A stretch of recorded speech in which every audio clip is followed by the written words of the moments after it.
Hello.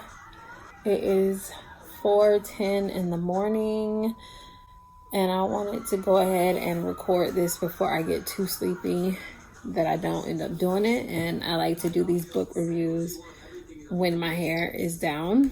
It seems that my hair is freshly washed and done. Finished a few hours ago.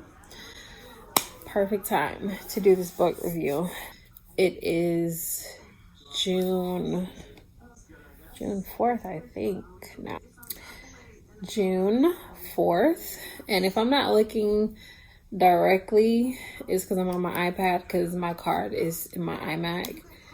And I don't want to take it out right now because I'm not editing right now, but when I get ready to edit, it's already in place. I finished listening to the third book in the Whitney Dineen book series. The first of the Creekwater. It's the third of the Creekwater series, but it's the third book out of the four. But I already did the first two. Now I'm on the third and the fourth, and I finished the third. And I just started the fourth. I just have to say this, and this book has put me in such a mood. Out of the almost 20 audibles that I have listened to these last 3 months or so, this is my favorite out of all of them. Not just out of the Whitney Dineen, but out of all of the almost 20 audibles, out of the almost 20 books that I have listened to. This one is my absolute favorite. And it is called The Plan. And that is what it looks like. And again, the author name is Whitney Dineen. And the audible is read by Tiffany Morgan. I'm going to try to long story short it about what it is about, because it is a nightmare editing vlogs when you're talking. And if I'm talking for 20 minutes, it takes me 2 hours to edit that 20 minutes. Like, it's a nightmare, and I hate editing. It's the worst part of being a vlogger, in my opinion. I absolutely hate editing, and these are the worst to edit, the talking ones. Let me just give a little backstory just in case you don't go and watch the 2 vlogs before this one that start this whole series. It is all based around a city or a town in Missouri called Creekwater. It's based around a family, the Frothingham family, that's their last name. And they're from Creekwater, Missouri. It's a small town, I guess, not, or maybe a small city, but it's like, that's Midwest. So I guess it's more like a country type of city, town, whatever. It's not like a big city.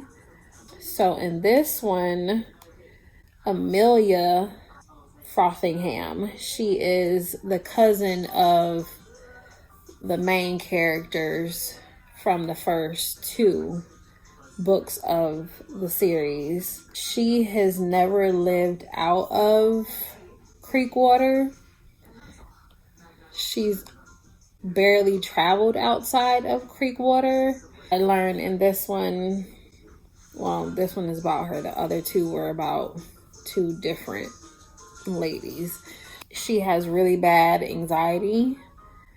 So she is fearful of a lot of things in life, and that's why she's never lived outside of Creekwater, never been on a plane before this point in her life, only went so far outside of Creekwater. She's just basically scared to live life. A rock star comes to town, a guy, He ends up meeting her. I guess he just knew that he liked her. The minute that he met her, she wasn't really trying to give him the time of day at first, and she knew who he was. She had been listening to his music for 10 years. She was a huge fan. You know, she didn't really want to give him the time of day because he's a rock star, and because she had a breakup before. I guess she just said she wasn't going to date anymore.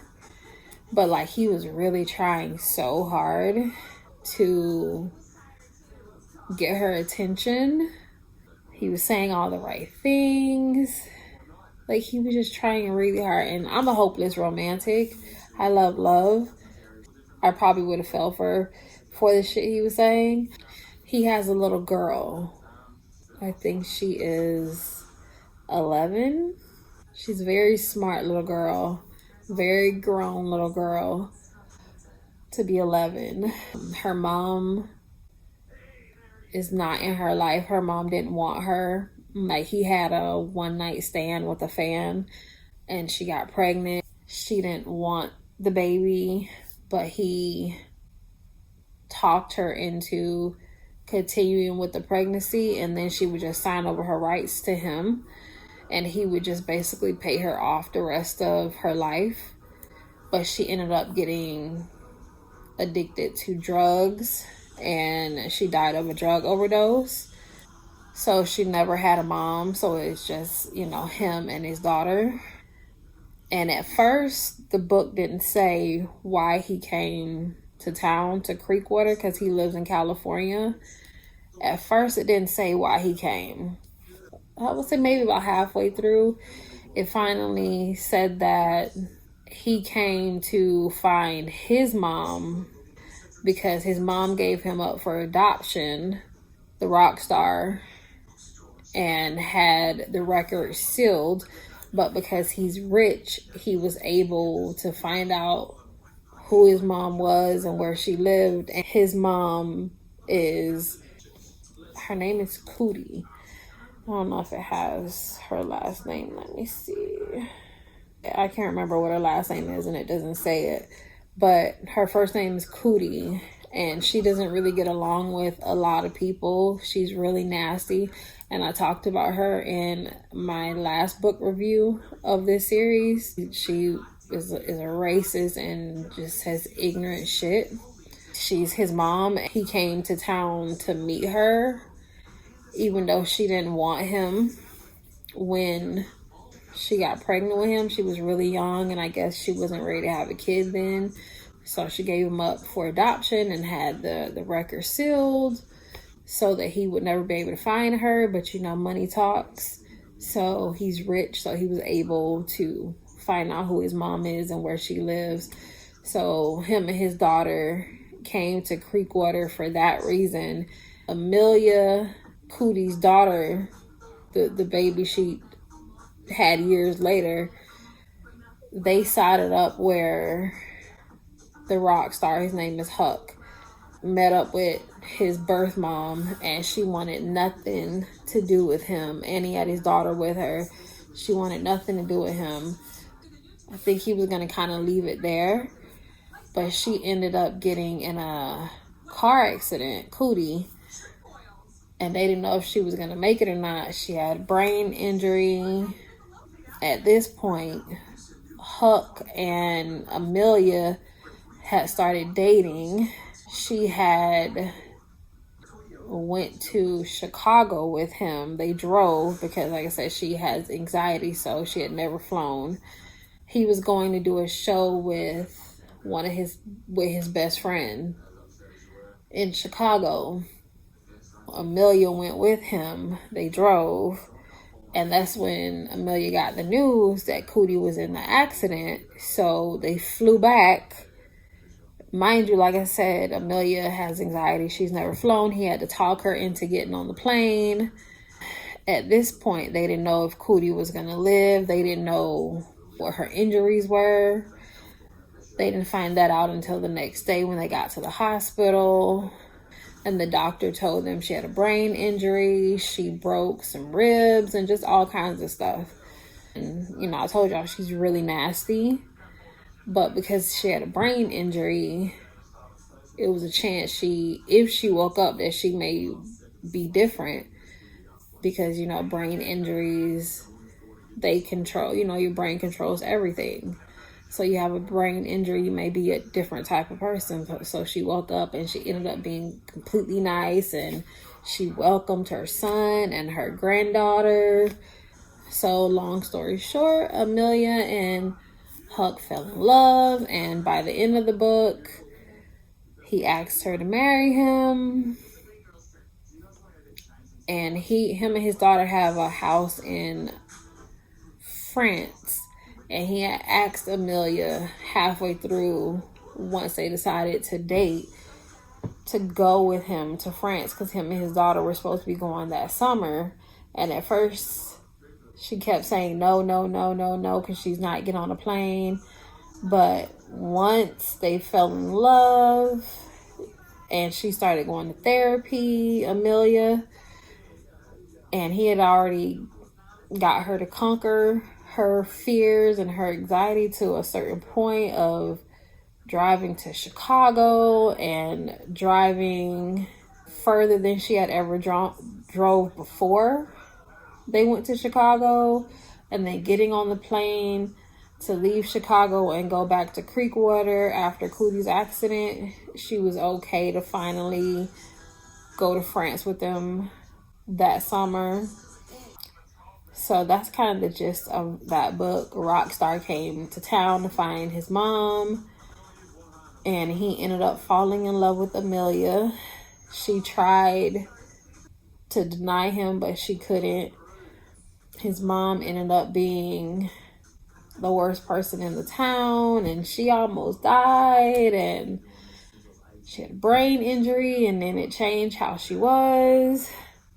But I loved this book, like just how he was as a man. Like for me, that's how I want a man to be with me, and that's how I want to be with a man.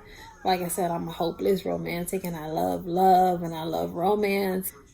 You know, I believe in I've had it happen to me personally, meeting somebody and just instantly there are fireworks between the two of you, and you don't know what it is, but it's just fiery between you two. You know, you meet somebody that you're willing to change how you are, you're willing to conquer your fears, you're willing to do what it takes to be a better version of yourself, and they meet you, they'll do anything and everything to have you in their life. Y'all are just better people together. Y'all are better people for each other. Like, it was just so sweet and so loving. And it also showed that not every rock star is an asshole. Not every rock star is chasing, I'm going to say tail, because I don't really use that word. I say pussy, but, you know, not every rock star is chasing pussy if it's a man. It was just a sweet love story, and I like that she wasn't giving in at first. You know, I like the little cat and mouse chase to some extent, but, you know, he was just so sweet. He was going to do any and everything to have her in his life. And I love the connection that she had with his daughter, and especially because his daughter didn't have a mom. And it was just a sweet story. I loved it. It's my favorite out of all the books that I've listened to, all the audibles that I've listened to. I'm hoping that the fourth one is gonna tie in. I know that it will, because they all tie in somehow. There's always a different leading lady, from what I'm learning. So I'm hoping that Amelia and Hulk will be in this fourth one somewhere.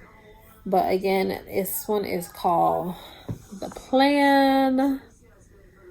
I would highly, highly, highly, highly, highly recommend it. Such a sweet, great, somewhat tragic with, you know, all of the moms not being there. But it's a beautiful love story. I'm loving this whole series so far. The one that I just started is the last one in the Creekwater The Dream. She does have other book series, but the fourth one, the one that I just started, is the last one in the Creekwater series. I loved it. Again, the author is Whitney Dineen, and it is narrated by Tiffany Morgan, and she is fucking amazing. Tiffany Morgan. I've always said, and I will continue to say, that whoever is the narrator of these audibles, if they're not good at acting, if they're not good at telling the story, because it's not even like you're reading a physical book, you're listening to an audible, so you got to really have a good imagination. So you need somebody that's telling a story to be able to take you there in your mind. Even if you're reading a book, you're going somewhere in your mind when you're reading a physical book. But especially when you have somebody reading it to you and you don't have the physical book, you're not reading it yourself. They have to be able to tell the story and act the story while they're reading it in a way that you can go there in your mind, you know? So if they're not good at acting, if they're not good at storytelling, if they can't get into all these different characters, then you're not going to enjoy it. And she is amazing at telling a story. She is amazing at acting. She's just an amazing narrator. This is 20 minutes. It's going to take me at least 2 hours to edit. Lord have mercy. But I hope that you enjoyed. And like always, don't forget to subscribe, and I'll see you in my next one. Bye.